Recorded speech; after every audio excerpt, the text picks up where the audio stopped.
Subukan nating kilalanin ang isang Filipinong nagngangalang Jose Rizal.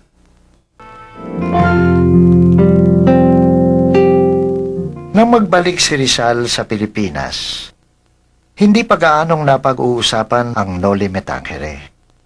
Bukod sa kakaunti ang kopyang nakapasok sa bansa, kasalukuyan pa lamang itong sinusuri ng mga praile. Naging mainit ang pagtanggap kay Rizal ng mga karaniwang tao. Matapos kumalat ang balita tungkol sa kanyang husay sa panggagamot. Maraming bata, ali at matatanda ang sumusunod saan man siya magpunta. Pero makaraan ng 3 linggo, nagkatotoo ang hinala ni Rizal. Pinatawag siya ng Gobernador General sa Malacanang dahil sa reklamo ng mga praile tungkol sa nobela. Inilipat ng gobernador sa komisyon ng sensura ang pagpapasya sa nobela at nagtalaga ng isang militar kay Rizal na di umano'y nangangalaga sa kanyang kaligtasan, ngunit sa katotohanan ay isang bantay. Sinundan ni Taviel de Andrade si Rizal saan man siya magpunta. Nagkasundo silang dalawa dahil siya ay edukado at liberal. Tinulungan pa siya ni Taviel na pabulaanan ng mga mapanirang anas-anasang kinakalat ng mga praile. Espiya raw ako ng mga Aleman. Protestante, mason, mangkukulam. Pinagbabawalan ako ng aking ama na lumabas ng mag-isa o makikain sa bahay ng iba. Natatakot at nangangatal ang matanda para sa akin. Hindi rin siya pinayagan ni Don Kikoy na pumunta sa dagupan upang makita si Leonor. At gayon din naman ang ama ni Leonor sa kanya. Nang imungkahi ng sensura na pigilin ang pamumudmod ng Noli Me Tangere, pinagkaisahan ng mga praile na pilitin ng gobernador na gumawa ng marahas na hakbang tulad ng pagpapakulong kay Rizal. Pinayuhan siya ng general at ng mga mahal sa buhay na umalis na lamang upang matahimik na ang lahat. Nilisan ni Rizal ang Pilipinas. Tumigil muna siya sa Hong Kong, Macau at pagkatapos ay sa Japan. Kakaunti lang ang magnanakaw sa Hapon. Sinasabi na laging nakabukas ang kanilang mga bahay, gawa lamang sa papel ang kanilang mga ding. At sa mga otel ay maaari kang mag-iwan ng salapis nang walang panganib. Kaunti lamang ang mga pulubi. Walang nag-aaway sa daan. Malinis ang mga bahay. Nahumaling si Rizal sa Japan at maging sa isang Haponesang pinangalanang Osei-san. Walang naiwang salaysay tungkol sa kanilang pagniniig maliban sa ilang pangungusap sa kanyang mga tala. Walang sino mang babae ang nagmahal sa akin tulad mo. Hindi magmamaliw sa aking alaala ang iyong larawan. Ang pangalan mo ay mananatili sa aking labi sa bawat buntong hininga. Taglay mo ang lahat ng kulay ng kamelyas, ang kanyang kasariwaan at karilagan. Sayonara, sayonara. Pagkatapos ay sa Amerika naman naglakbay si Rizal mula California hanggang New York. Dinalaw ko ang pinakamalalaking syudad ng Amerika. Ang kanilang naglalakihang gusali, mga ilaw na dekuryente. Walang duda na dakilang bansa ang Amerika. Bagamat marami pa rin itong depekto. Walang tunay na kalayaan ang mga tao. Sa ilang estado halimbawa, hindi pwedeng mag-asawa ang isang negro at isang puti. Sa Inglaterra susunod na malagi si Jose. Sa tulong ng isang sulat mula kay Blumentritt, nakilala niya doon si Dr. Reinhold Ross na mabilis din niyang naging mabuting kaibigan. Bukod sa palagi ang pag-iimbita sa kanya sa bahay upang magtsaa kasama ng kanyang pamilya, tinulungan siya nitong makakuha ng permisong gumamit ng aklatan ng British Museum. Doon natagpuan ni Rizal ang isang libro tungkol sa kasaysayan ng Pilipinas na sinulat ni Antonio Morga, isang tagapayo ng Gobernador General na namalagi sa Pilipinas ng 10 taon. Para kay Rizal, mainam na dokumento ang libro ni Morga upang pabulaanan ang paratang ng mga Espanyol na walang sibilisasyon sa Pilipinas bago sakupin ng Espanya. Kaya sa halip na sumulat ng sarili niyang kasaysayan ng Pilipinas, ipinasya ni Rizal na muling ilimbag ang akda ni Morga kasama ang kanyang mga tala. Matyaga niyang kinopya ang buong dokumento, pagkatapos ay ikinumpara ang datos nito sa iba pang dokumento tungkol sa Pilipinas. Nang di tumupad ang kababayan niyang si Antonio Maria Regidor sa pangakong ipalilimbag ang aklat, nagtungo si Rizal sa Paris upang makamura sa palimbagan. Panahon din ito nang maging aktibo si Rizal sa La Solidaridad, ang pahayagang propagandistang inilalabas ng mga Filipino sa Espanya. Nagsulat siya sa paanyaya ni Graciano Lopez Haina, ang una nitong editor, at kahuntahan niya noong nasa Espanya. Karaniwang tema ng mga artikulo ni Rizal ang pagtatanggol sa kultura at pagkatao ng Filipino laban sa panghahamak ng mga periodistang Espanyol. Hindi tamad ang mga Pilipino. Tingnan nyo na lamang kung paano mamuhay ang mga Europeyong nagpaparatang nito sa kanila. Napapaligiran sila ng mga alila na tagatanggal ng sapatos at tagapaypay.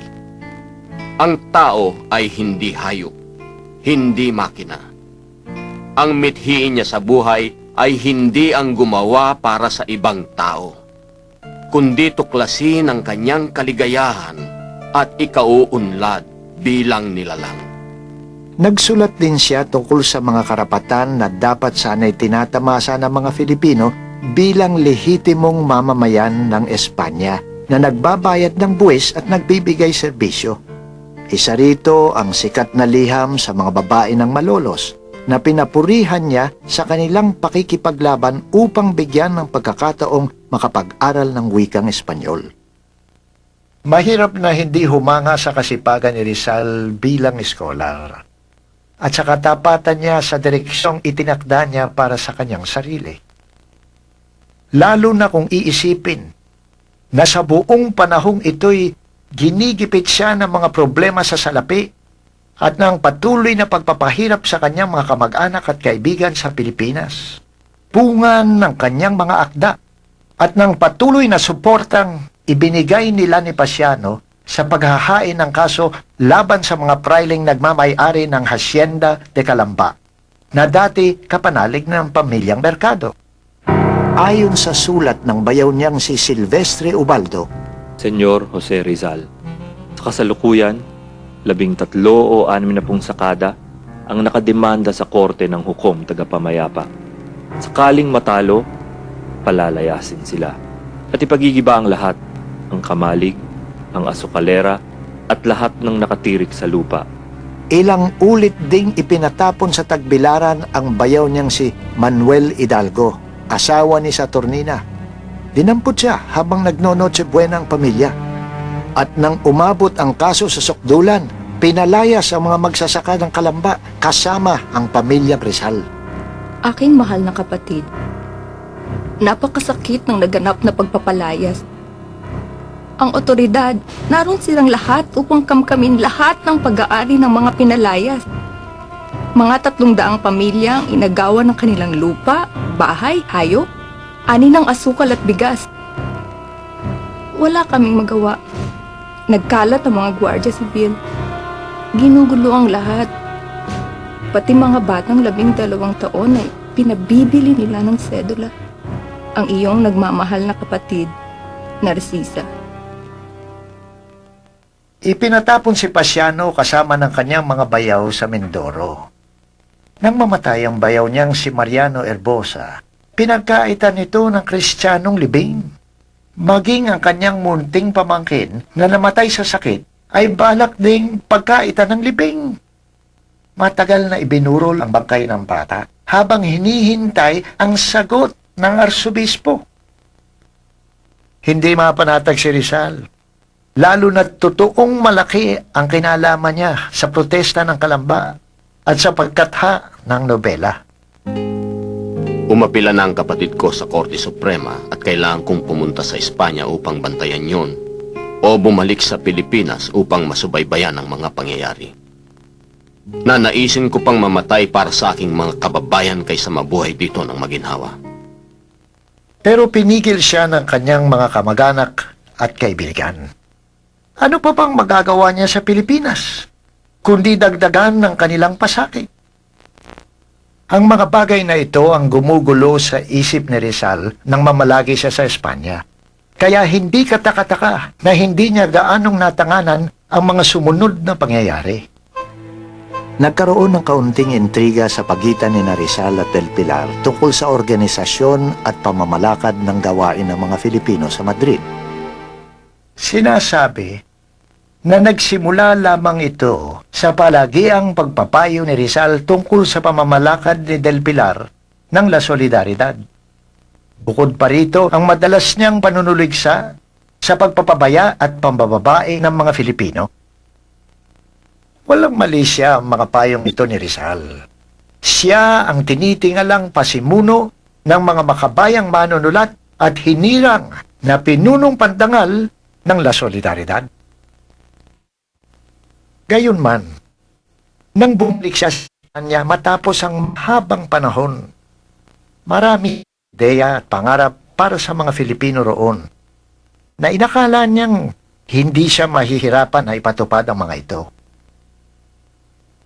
Hindi niya naisip na posibleng naliligaw siya sa teritoryo ni Del Pilar na kinikilala din ng lahat kasama na ni Rizal bilang pangunahing tagapagsulong ng lahat ng gawaing politikal ng mga Filipino sa Madrid mula nang umalis si Rizal. Ayon kay Rizal, sinamantala ng kampo ni Del Pilar, lalo na ng dati niyang karibal na si Eduardo Lete, ang isang eleksyon para sa pagkapinuno ng mga Filipino sa Espanya upang hiyain siya. Inakala ni Rizal na formalidad lamang ang eleksyon, pero ilang ulit na hindi sumapat ang botong nakuha ni Rizal sa napagkasundo ang mayorya. Bagamat nanalo din siya pagkatapos ng ilang pang botohan, labis siyang nasaktan. Ginawa man ni Del Pilar ang lahat upang aluin si Rizal. Lubha itong pinersonal ni Rizal na lubhang nasugatan sa mga pangyayari. Pero mayroon akong isang kahinaan. Marunong akong magpatawad, pero hirap akong makalimot. Kaya kung naaalala kong ikaw noon ang aking tagapagtanggol, hindi ko rin malimot na ikaw ng taong ginamit nila upang sikin ako. Hindi pa humuhupa ang kanyang puot. Nakatanggap siya ng isang sulat mula kay Leonor Rivera na taglay ang kamandag ng isa na namang kasawian. Wala na ang sulat na ito, pero nalalabi pa ang salaysay niya kay Blumentritt. Ang aking kasintahan na nanatiling tapat sa akin ng higit sa 11 taon ay magpapakasal na sa isang Ingles, isang inhinyero sa tren. Nang marinig ko ang balita, hinakala kong mababaliw ako, pero nakalipas na yun. Huwag mong pagtakhan na ipinagpalit niya ako sa isang Ingles na nagngangalang Keeping. Ang mga Ingles ay malaya, ako'y hindi. Nawaglit na sa kasaysayan ang mga sulat ni Rizal at Leonor sa isa't isa. Ayon sa isang kwento, matagal na inilihim ng ina ni Leonor ang mga sulat. Natuklasan lamang ni Leonor ang lahat nang malapit na siyang ikasal kay Keeping. Hindi niya inurong ang kasal, pero nagbigay ng ilang kondisyon. Dapat niyang makatabi ang kanyang ina sa simbahan. Hindi na siya kakanta habang buhay. At habang panahong hindi patutugtugin ang kanilang piano. Tapos na marahil ang bagyo. Sis ng araw dahil ang lahat ay naglaho na. Nawala na ang lahat sa amin. Nawala na ang lahat sa akin. At wala nang maaaring mawala. Siguro na may bubuti na ang mga bagay. Ganoon nga ang nadama niya nang magtungo siya sa Biarritz, isang maayang bayan sa France malapit sa dagat. Biniyayaan siya ng panahon upang aluhin ng sarili. upang ayusin ang kanyang ikalawang nobela, upang umibig ng muli. Umibig siya kay Nelly Busted na sinusuyo ng kababayan niyang si Antonio Luna. Tinanong kita ng maraming beses kung may pagtingin ka kay Nelly at sinabi mong wala. Hinikayat mo pa nga akong ligawan siya. Noong lumaon ay natanggap din ni Luna ang mga bagay-bagay, bagamat minsan nang malasing siya ay muntik na silang magduelo ni Rizal. Nang lumaon ay nagkabati rin ng dalawa at ipinaubaya ni Luna kay Rizal ang babae. Pero hindi maaaring magpakasal si Rizal. Nakasangla ang puso niya sa kanyang mga gawain. Marami sanang dalaga na sana'y nakapagbigay liwanag sa aking buhay kahit isang araw man lamang. Subalit wala. Wala. Tulad ako ng mga biyahero na dumadaan sa lugar na hitik sa bulaklak. Nilalampasan nila ito sa kaiisip na may hinahanap silang kung ano na hindi nila mawari. Subalit paglaon, ang natatagpuan nila ay pawang disyerto at pagsisisi. Nagtungo si Rizal sa Belgium upang ipalimbag ang kanyang pangalawang nobela. Pero tulad ng dati, kinapos siya ng pondo. Naisanla ko na lahat ng alahas ko, tumitira ko sa isang maliit na silid, kumakain sa isang dukhang restauran para lamang maipalimbag ang aking libro. Kung hindi lamang ako naniniwala na may natitira pang mabubuting Pilipino, iibigin ko pang lamunin ng diablo ang lahat. Kay raming nangako na magbibigay ng salapi para sa libro. Ano bang akala nila sa akin? Kung kailan pa kinakailangan ng isang tao na matahimik ang kanyang diwa at isip, ay saka pa nila lilinlangin at aabahin. Manaka-nakay naiisip ko tuloy na sunugin ang aking sinusulat at ako'y lilisan upang makapaghanap buhay para sa aking sarili. Pero tulad din ng dati, may kaibigan siyang Valentin Ventura na nagpaluwal ng salapi para sa nobela. Ang isa pa niyang kaibigang si Jose Basa ang nagpautang ng pamasahe patungong Hong Kong. Dito'y muling nakatagpo ni Rizal ang kanyang pamilya.